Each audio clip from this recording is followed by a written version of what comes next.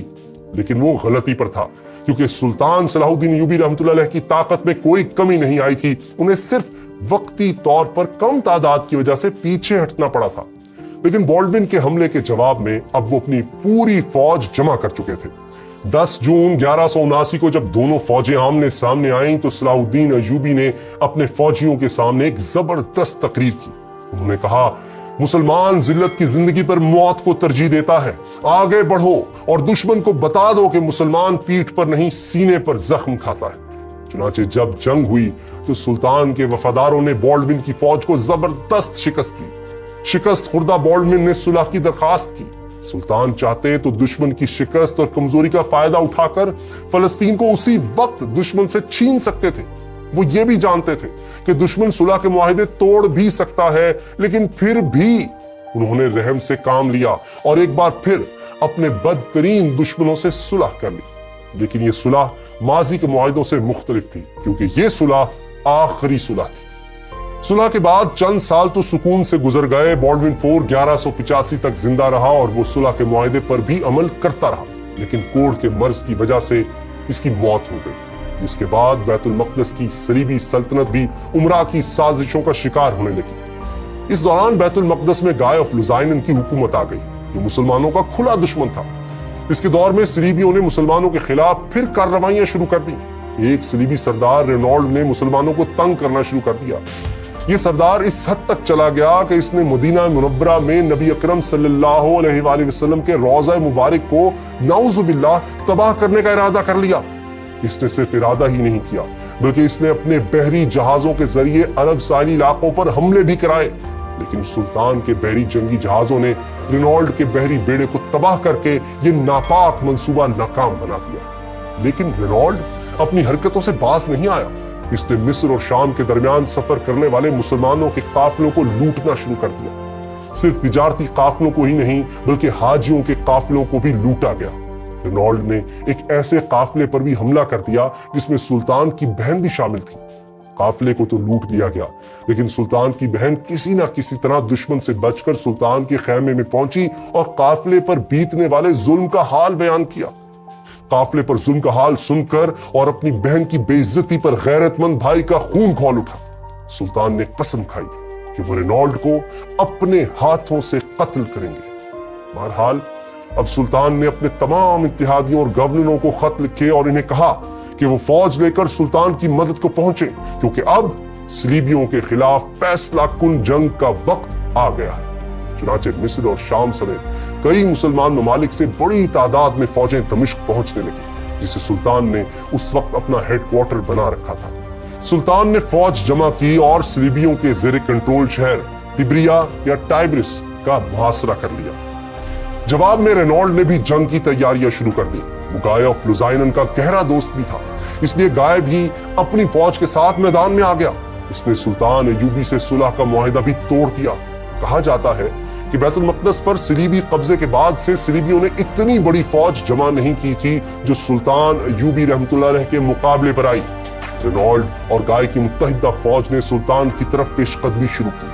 سلطان نے صلیبیوں کو فیصلہ کن شکست دینے کے لیے حطین کا علاقہ چن لیا۔ اس علاقے میں پانی کے چند ایک ہی چشمے تھے اور زیادہ تر علاقہ بنجر اور ویران تھا۔ سلطان کی فوج پانی کے چشموں کے پاس ٹھہر گئی، جبکہ صلیبی فوج کو سلطان تک پہنچنے کے لیے 20 کلومیٹر کے ایک ایسے علاقے سے بھی گزرنا تھا جہاں پانی ہی نہیں تھا۔ کچھ صلیبی کمانڈر یہ کہہ رہے تھے کہ آگے بڑھنے میں خطرہ ہے کیونکہ انہیں فوج کے لیے پانی نہیں ملے گا، لیکن گائے نے ان کی بات نہ مانی کیونکہ اسے اعتماد تھا کہ جنگ میں اسے کوئی نہیں ہرا سکتا۔ اس یقین کی وجہ تھی صلیب اعظم یا ٹرو کراس۔ جی ہاں، صلیبیوں کے پاس ایک بہت بڑی صلیب تھی جس میں لکڑی کا ایک ٹکڑا نمایاں تھا۔ صلیبیوں کا عقیدہ تھا کہ یہ ٹکڑا اسی اصل صلیب کا ہے جس پر حضرت عیسیٰ علیہ السلام کو رومیوں نے مصلوب کیا تھا۔ صلیبی فوج صلیب اعظم کو 20 بار میدان جنگ میں لے کر گئی تھی اور ہر بار فتح حاصل کی تھی۔ گائے اور اس کے ساتھی سمجھتے تھے کہ صلیب اعظم کی موجودگی میں یہ جنگ بھی وہی جیتیں گے، اس لیے انہوں نے راستے کی ساری مشکلات کو نظر انداز کر دیا، لیکن یہ ان کی سب سے بڑی بھول تھی۔ یہ فوج جیسے جیسے آگے بڑھتی گئی گرمی اور پیاس کی شدت سے بے حال ہوتی گئی۔ چنانچہ جب یہ فوج سلطانی لشکر کے سامنے پہنچی تو تھکن اور پیاس سے نڈھال ہو چکی تھی۔ جب رات ہوئی تو سلطانی فوجیوں نے صلیبیوں کے کیمپ میں گھس کر گھوڑوں کی گھاس کے گٹھوں کو آگ لگا دی۔ صلیبیوں کے پاس آگ بجھانے کے لیے پانی ہی نہیں تھا، جبکہ آگ کی تپش سے ان کی پیاس اور بھڑک اٹھی۔ آگ اور دھوئیں کی وجہ سے وہ لوگ رات بھر سو بھی نہیں سکے۔ اگلے دن 4 جولائی 1187 کو سلطان نے صلیبی فوج پر حملہ کیا۔ مسلمانوں نے زہریلے تیروں کی بارش کر کے سینکڑوں صلیبی گھڑ سوار ہلاک کر دیے۔ پھر فوجی دستے آگے بڑھے اور دشمنوں پر ٹوٹ پڑے۔ صلیبی فوج کے زیادہ تر سپاہی بغیر لڑائی کے ہی میدان جنگ سے فرار ہو گئے۔ جو باقی بچے ان میں مقابلے کی طاقت ہی نہیں تھی، اس لیے وہ آسانی سے مارے گئے یا پکڑے گئے۔ صلیب اعظم بھی مسلمانوں کے قبضے میں چلی گئی۔ رینالڈ اور گائے دونوں جنگی قیدی بنے۔ صلیبی لشکر کے سپاہی پیاس سے ہانپ رہے تھے۔ سلطان نے انہیں پانی پلانے کا حکم دیا۔ گائے کو تو ٹھنڈا عرق گلاب پلایا، لیکن رینالڈ کو بدعہدی کی بھرپور سزا دی۔ سلطان نے اپنے ہاتھوں سے اس کا سر قلم کر دیا۔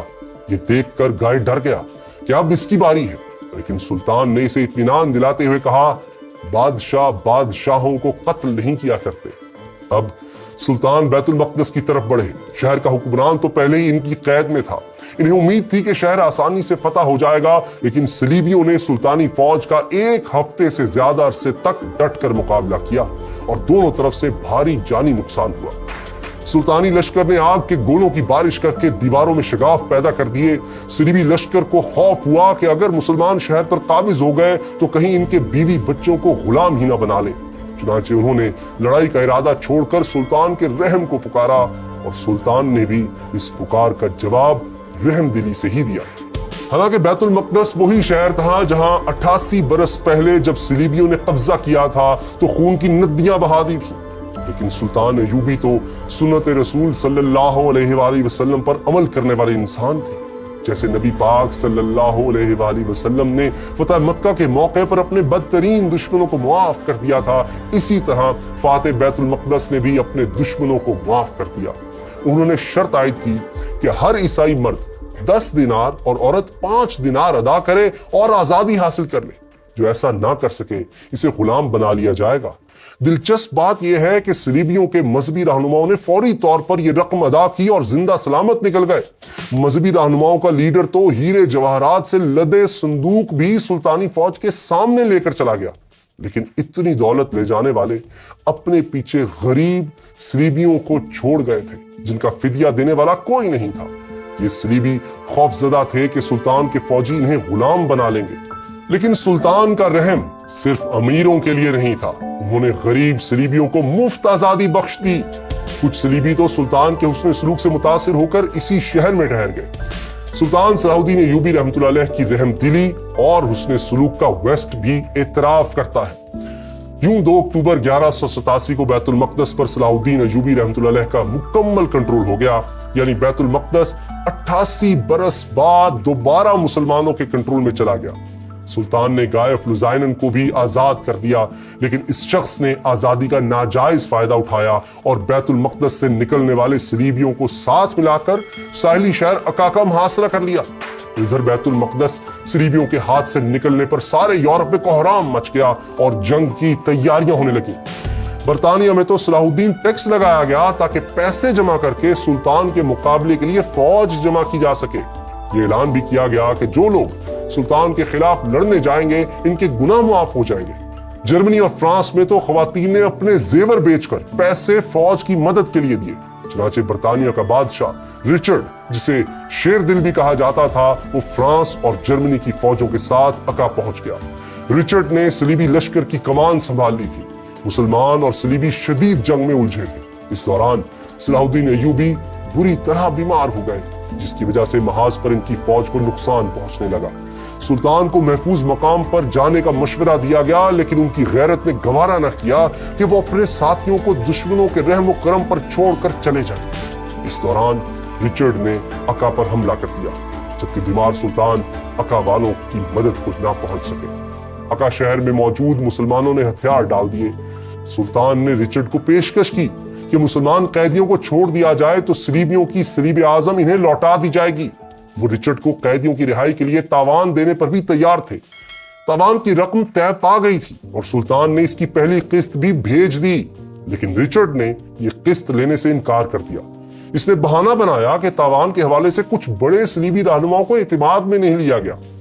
رچرڈ کچھ عرصے تک تو بات چیت کرتا رہا، لیکن وہ جوشیلا اور جلد باز نوجوان تھا اور جنگ کا شوقین بھی، چنانچہ وہ زیادہ دیر بات چیت نہ کر سکا۔ اس نے عورتوں اور بچوں سمیت 4000 قیدیوں کو قتل کروا دیا۔ سلطان کو اس قتل عام پر سخت غصہ آیا۔ انہوں نے صلیب اعظم دمشق بھیج دی، جو پھر کبھی صلیبیوں کو نہیں ملی اور تاریخ کے ریکارڈ سے غائب ہو گئی۔ آج بھی کسی کو یہ معلوم نہیں کہ یہ صلیب کہاں ہے۔ بہرحال رچرڈ نے اکا میں مسلمانوں کا قتل عام کرنے کے بعد ایک اور ساحلی شہر جافا پر قبضہ کر لیا۔ صلاح الدین ایوبی رحمۃ اللہ علیہ نے پیچھے ہٹ کر بیت المقدس میں دفاعی پوزیشن لے لی۔ رچرڈ بیت المقدس تک پہنچا، مگر اسے فتح کرنے کی طاقت اس میں نہیں تھی۔ وہ جافا لوٹ گیا۔ سلطان نے جافا کی طرف پیش قدمی کی اور اس موقع پر دونوں فوجوں میں پھر شدید لڑائی ہوئی، لیکن کوئی فیصلہ نہ ہو سکا۔ اس دوران رچرڈ بیمار ہوا تو سلطان نے اس کے لیے شربت اور دوائیں بھیجیں اور خود بھی اس کی عیادت کے لیے گئے۔ رچرڈ کو اب اپنے وطن کی یاد ستا رہی تھی۔ اسے یہ خبریں بھی مل رہی تھیں کہ انگلینڈ میں اس کے بھائی جان نے اس کی حکومت کے خلاف بغاوت کر دی ہے۔ چنانچہ اس نے صلاح الدین ایوبی رحمۃ اللہ علیہ سے صلح کر لی۔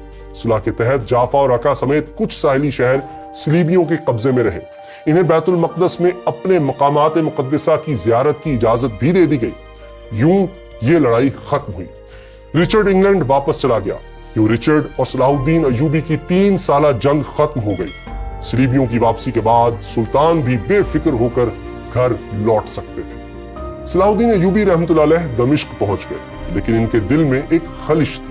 سلطان کو حج کی بہت آرزو تھی، لیکن اپنی مصروفیت کی وجہ سے وہ اب تک حج نہیں کر سکے تھے۔ جب وہ دمشق واپس پہنچے تو اس سال بھی حج پر جانے کا وقت گزر چکا تھا۔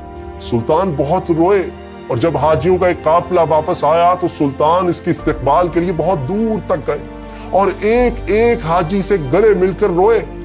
واپسی پر انہیں بخار ہو گیا، شاید انہیں سردی لگ گئی تھی۔ وہ اس بری طرح بیمار ہوئے کہ کوئی ہوش نہ رہا۔ حالت یہ تھی کہ حافظ قرآن ان کے سرہانے بیٹھے مسلسل تلاوت کرتے رہتے، جبکہ دمشق کے شہری روزانہ ان کی خیریت دریافت کرنے گھر کے دروازے کے باہر جمع ہو جاتے۔ 4 مارچ 1193 کی صبح سلطان نے آنکھیں کھولی، تلاوت سن کر مسکرائے، پھر ان کے لب ہلے جیسے وہ کچھ پڑھ رہے ہیں، پھر ان کی روح پرواز کر گئی۔ شہر کے لوگوں کو سلطان کی وفات کا علم ہوا تو وہ گھروں سے باہر نکل آئے اور دھاڑے مار مار کر رونے لگے۔ سلطان کو دمشق میں ہی دفن کیا گیا۔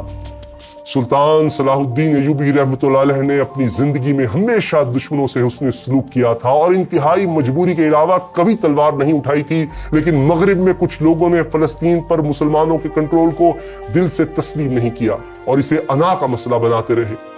1917 میں پہلی جنگ عظیم کے دوران فرانسیسی اور برطانوی فوجوں نے ترکی کی سلطنت عثمانیہ کو شکست دے کر عرب خطہ اس سے چھین لیا۔ حالانکہ پہلی جنگ عظیم کوئی مذہبی جنگ نہیں تھی، پھر بھی فرانسیسی جنرل ہنری گوراؤد دمشق میں صلاح الدین ایوبی رحمۃ اللہ علیہ کی قبر پر گیا اور اسے ٹھوکر مار کر بولا، اٹھو صلاح الدین، ہم واپس آ گئے ہیں۔ آج بھی کچھ لوگ